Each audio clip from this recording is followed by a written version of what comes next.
एक कितने भी उच्च पद पर बैठ जाओ, कितनी भी बड़ी उच्च पद पर पहुंच जाओ, ये शिव महापुराण की कथा कहती है, पर्वत से नदी कब दूर होती है? पर्वत जब कठोर हो जाता है तो नदी चली जाती है, व्यक्ति जब कठोर हो जाता है तो लोग दूर हट जाते हैं, पर व्यक्ति में जब नम्रता रहती है तो सारी दुनिया अपनी होती चली जाती है, सबका प्यार मिलता है, सबका।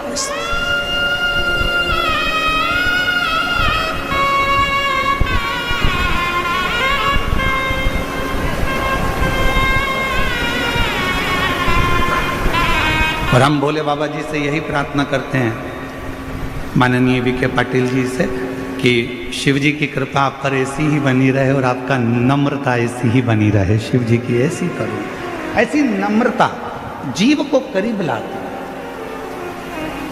आपके भीतर की सरलता शिव को करीब लेकर आती। हमने ऑनलाइन कथा में एक बात कही थी जलगांव से, कि शिव को पाने का सबसे सुंदर तरीका कौन सा है? तो जलगांव की कथा में कहा था, शंकर जी को पाने का सबसे सुंदर तरीका है अपनी वाणी का प्रयोग करो, शिव को पुकारो।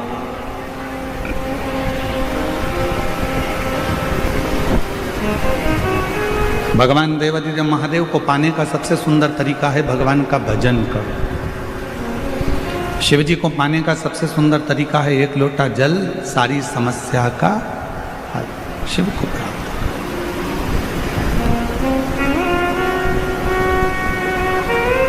दो परीक्षा होती है, एक परीक्षा होती है लिखित, एक परीक्षा होती है मौखिक। बोलो जी जी हाँ, सही है कि गलत है? जम के तो बोलो। दो परीक्षा होती है, एक परीक्षा होती है लिखित परीक्षा,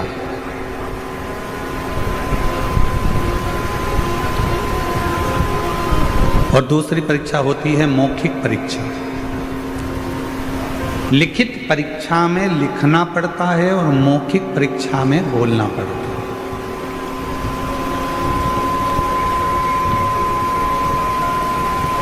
लिखित परीक्षा में नकल हो सकती है, लिखने वाली परीक्षा में आप थोड़ी बहुत नकल कर सकते हो, नकल हो सकती है, पर मौखिक परीक्षा में नकल नहीं होती, उसमें तो आपको सामने बैठकर बोलना पड़ता है। मौखिक है।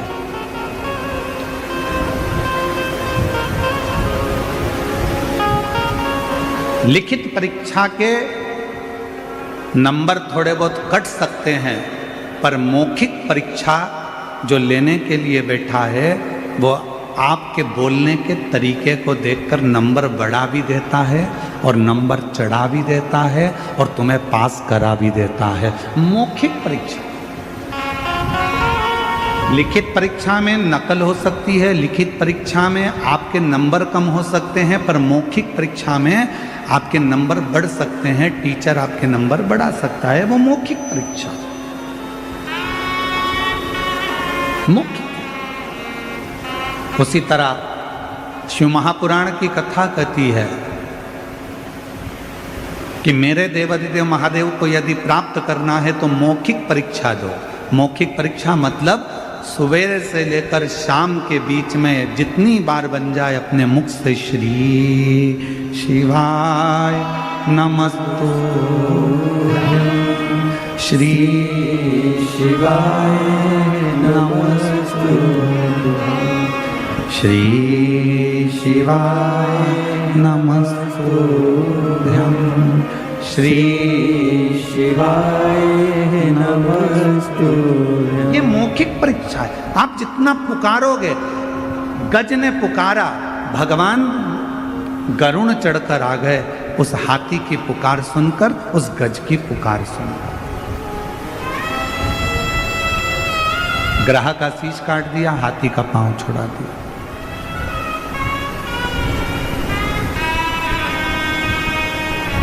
एक चींटी भी अगर पुकारती है, भगवान दौड़ कर आते हैं। एक जीव भी जरा सा पुकारता है, भगवान दौड़। ये मौखिक परीक्षा है।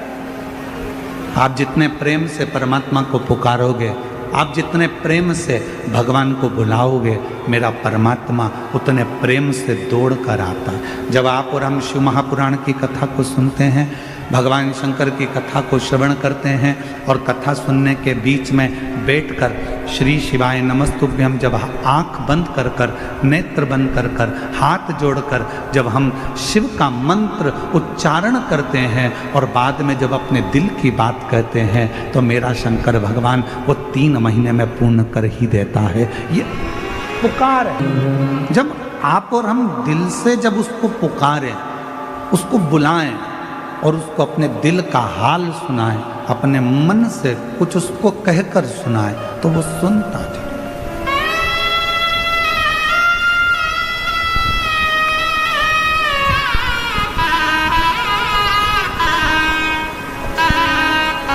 आप अपने मन का भाव कहो उसको, आप अपने दिल का भाव कहो उसको।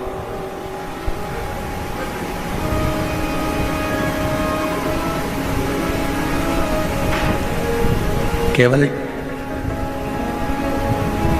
टाइम बर्बाद करने के लिए शिव महापुराण की कथा में बिल्कुल मत जाओ। अपना समय बर्बाद करने के लिए शिव महापुराण की कथा में बिल्कुल मत जाना। यदि आए हो, पंडाल में जगह नहीं है, बाहर जहाँ छांव मिल जाए वहाँ बैठकर जितनी देर की कथा मिल जाए उतनी देर की सुनना। जब उठकर जाओ वहाँ से आरती हो जाए, वहाँ की भूमि को नमन करना, मिट्टी को अपने सिर पर लगाना, प्रणाम करना, प्रार्थना करना, बाबा बड़ी आस लेकर आया हूँ तेरे दरवाजे पर, मेरी ये कामना है बाबा पूर्ण करना। 3 महीने में मेरा भी पत्र व्यासपीठ पर पहुँचे, ऐसी कृपा करना बाबा। उससे प्रार्थना होती होंगी तुम्हारे क्षेत्र में। शिरडी तो पवित्र नगरी है, शिरडी में तो बहुत कथाएं होती होंगी, बहुत कथावाचक आते होंगे, बहुत बड़े बड़े आयोजन होते होंगे, बहुत बड़े बड़े फंक्शन होते होंगे। हम मानते हैं जितने भी आयोजन होते हों, हम उन सबको नमन करते हैं, प्रणाम करते हैं, दंडवत करते हैं। बहुत बड़े बड़े वक्ता भी आते होंगे, श्रोता भी आते होंगे, हम उन सब के चरणों को नमन करते हैं। बहुत बड़ी बड़ी कथा भी होती होगी, हम उन सब के चरणों को नमन करते हैं। पर ये शिव महापुराण की कथा केवल कथा नहीं है। आप इसको कथा समझो ही मत। ये 5 दिन की कथा 4थे दिन में चल रही है। कल सुबह 8 बजे से 11 बजे तक इस पंडाल में कथा हो जाएगी। टीवी पर 1 बजे से 4 बजे तक लोग देख लेंगे। 11 बजे यहाँ कथा होने के बाद सब अपने अपने घर को चले जाएंगे। इसको कथा मत समझो कि तुम कथा में आकर बैठे हो। शिरडी क्षेत्र में ढेरों कथा होती होगी, बड़ी बड़ी कथा होती होगी, हम मना नहीं करेंगे। जितने वक्ता, जितने श्रोता, सबको नमन करते हैं, क्योंकि धर्म नगरी है शिरडी, हम उसको प्रणाम करते हैं। पर कोई कहे कि ये शिव महापुराण की कथा है, नहीं भाई, ये 5 दिन मेरे शंकर जी से अपने दिल की बात कहने के लिए एक बेटा और बेटी अपने बाप के पास आते हैं और अपने पिता से कहकर जाते हैं।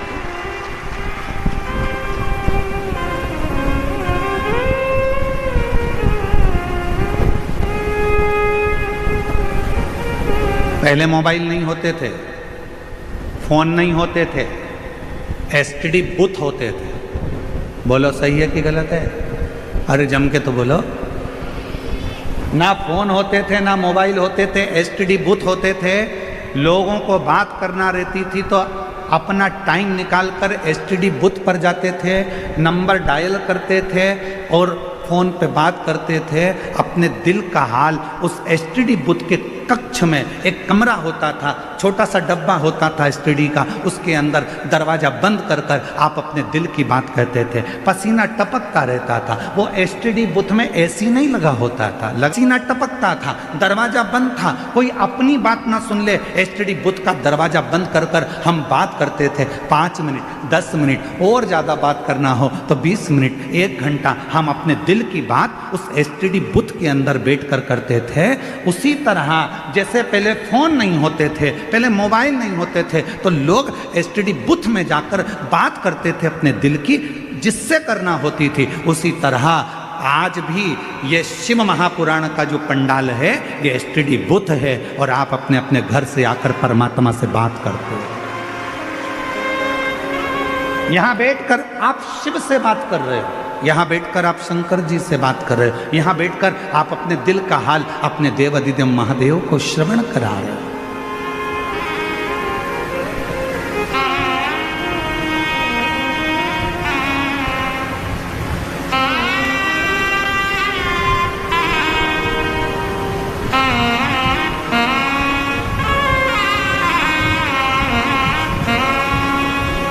कई बच्चे कहते हैं गुरुजी आप चले जाते हो तब आपकी बहुत याद आती है, हम आपको बहुत मिस करते हैं। हम कहते काय को मिस करते हो? हम कहीं थोड़ी ना चले गए। यदि आपने शिव महापुराण की कथा को श्रवण करा है तो तुम्हारे कानों के माध्यम से हम तुम्हारे हृदय में हमेशा बैठे हैं। मिस नहीं, वित हैं हम, मिस वाले नहीं हैं कि हम आप हमको मिस करें ना, हम तो आपके साथ।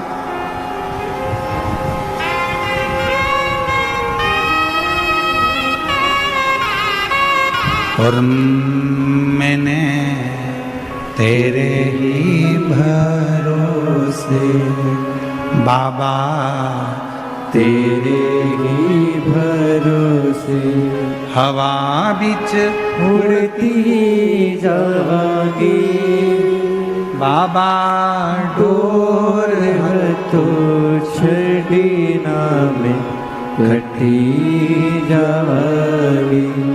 भोले मैं तेरी पतंग शंभो, मैं तेरी पतंग हवा बिच उड़ती जावांगी बाबा, डोर तो छड़ीना में कटी जावांगी।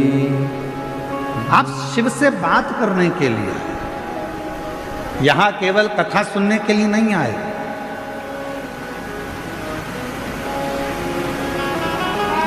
कथा तो आप अपने घर पर बैठकर टीवी पर भी सुन सकते थे। बोलो बोलो, सही है कि गलत है?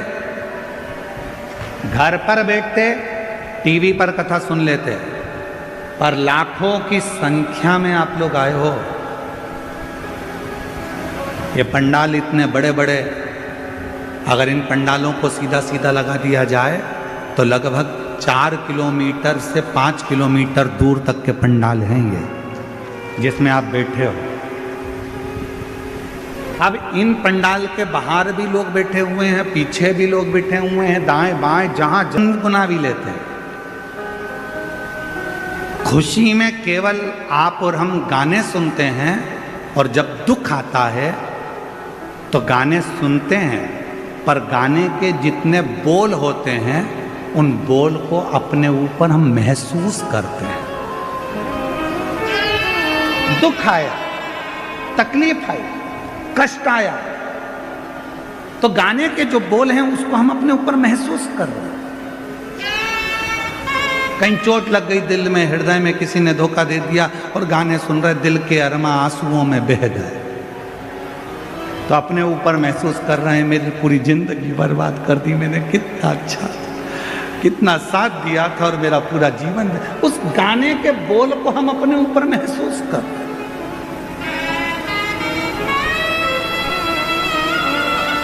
खुशी में गाने सुनते हैं, दुख में गाने के बोल को अपने ऊपर महसूस करते हैं।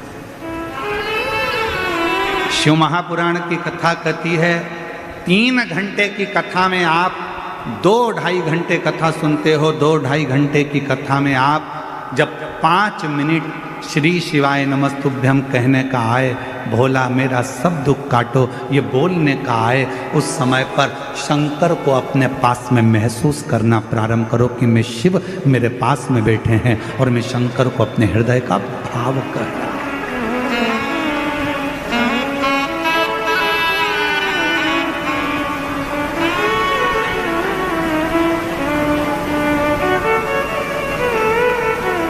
महसूस कर रहे हैं। और महादेव नमन चरणों में स्वीकार कीजिए, सबका किया है मेरा भी उद्धार कीजिए, उद्धार कीजिए। हे त्रिपुंडधारी, हे त्रिशूलधारी। भगवान शंकर को अपने दिल का भाव कहो, अपने मन की बात कहो, भगवान शंकर को अपने हृदय का भाव कहकर सुनो, अपने हृदय का भाव। और जब भगवान देवाधिदेव महादेव को अपने हृदय का भाव कहोगे तो वो स्वीकार करेगा, स्वीकार। केवल इसको शिव महापुराण की कथा मत कहो,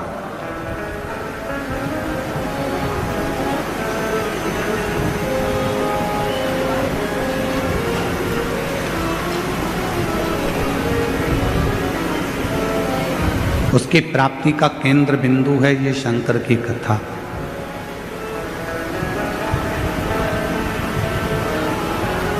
पहले कथा में कहा हेलीपैड देखकर हेलीकॉप्टर नीचे उतर जाता है।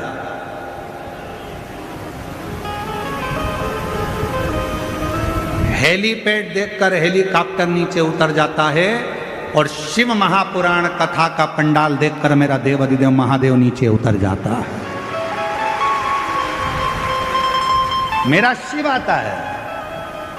अब आप उसको पहचानो ना पहचानो ये आपके ऊपर, आप उसे जानो ना जानो ये आपके ऊपर, आप किस भाव में उसको भज रहे हो ये आपके ऊपर।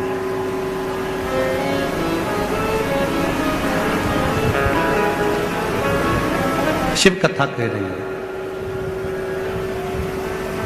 एक बार मां पार्वती जी भगवान शंकर जी को लेकर अपने पिता हिमालय राज जी से मिलने के लिए गए।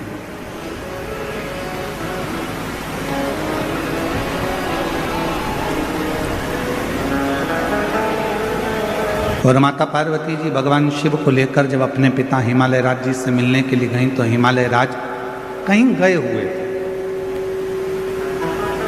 हिमालय राज वहां पर थे नहीं।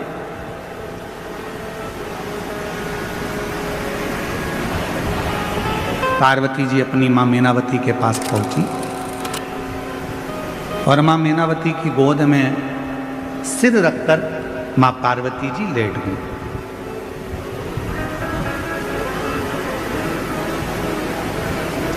कुछ देरी हुई और कुछ देरी के बाद हिमालय राज आ गए और हिमालय राज जैसे ही आए तो पार्वती जी उनसे जाकर गले लगे। शिव महापुराण की कथा कहती है बेटा मां को प्रिय होता है और बेटी बाप को प्रिय होती है। बेटी की प्रियता बाप को हो,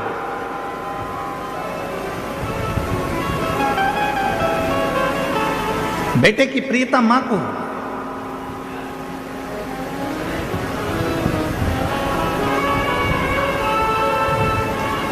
अगर बेटे को कुछ चाहिए होगा ना तो सबसे पहले वो अपनी मम्मी से कहेगा मम्मा आई 500 रुपए की जरूरत है, आई पापा से कहना दिलाना, भाऊ से बोलना 500 रुपए दे। बेटे को जरूरत होती है तो वो अपनी माँ से कहता है और बेटी को किसी भी चीज की जरूरत होती है सबसे पहले अगर बेटी बोलती है तो अपने पापा से कहती है पापा ऐसी बात है, मुझे पढ़ाई करना है, इस कॉलेज में जाना है, इस स्कूल में जाना है, मुझे ऐसा करना है, मुझे ये कोचिंग करना है, मुझे ये करना है। उसकी प्रियता उसके पिता से।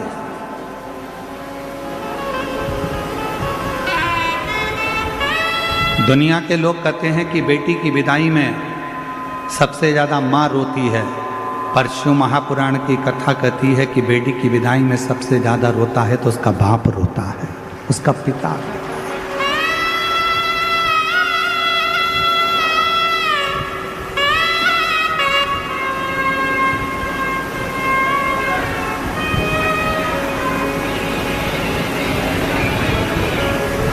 दुनिया का एक दान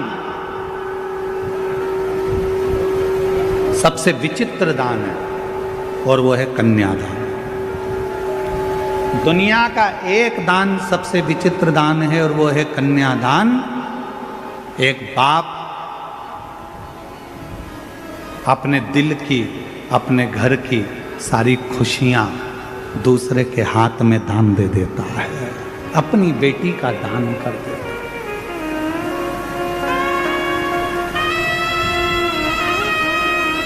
दुनिया का सबसे विचित्र दान है कन्यादान, जिसमें एक पिता अपने घर की सारी खुशी एक दूसरे के हाथ में दे देता है। कन्या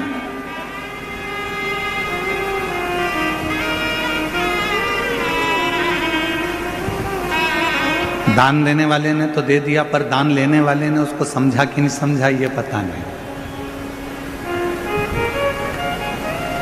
जितने बैठे हो सकता है हमारी बात का आपको बुरा लग जाए, और लग जाए तो लग जाए, पर शिरडी में कहकर जरूर जाऊंगा। जितने बैठे हो और जितने आस्था चैनल पर कथा श्रवण कर रहे हो, जितने फेसबुक यूट्यूब पर सुन रहे हो, जितने सोशल मीडिया पर कथा सुन रहे हो सकता है हमारी बात का आपको बुरा लग जाए, पर कहूंगा जरूर। देने वाला व्यक्ति देता है और लेने वाला व्यक्ति लेता है। लेने वाले ने लिया, देने वाले ने दिया। देने वाले को मालूम है अगर वो साड़ी दे रहा है तो देने वाले को मालूम है कि साड़ी कितने की आई, 500 की कि 1000 की। उसने उठाई, तुमको दे दी। लेने वाले ने क्या कीमत आकी हो इकट्ठी